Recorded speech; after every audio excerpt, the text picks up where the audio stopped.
Hello YouTube, my Gambler 500 Lincoln Town Car.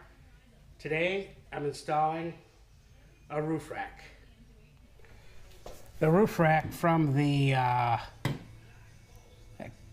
Escape had these rails here, and I'm going to bolt this down to the roof.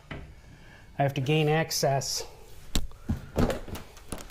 by pulling down the headliner, and the headliner is glued in place, so it's not going to come down. So I have to reach in here, and hopefully I can get that roof rack secured. You see 5 holes per side. I've got the 5 holes drilled, and I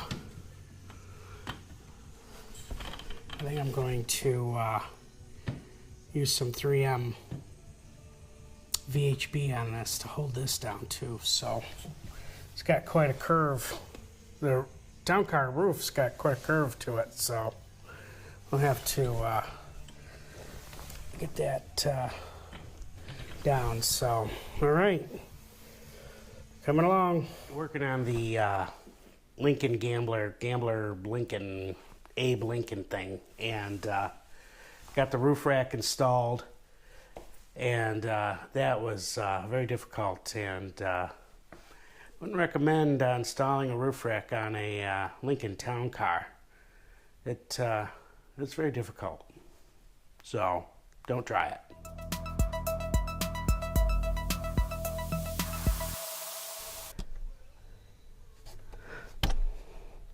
I just realized I have no idea what I'm doing.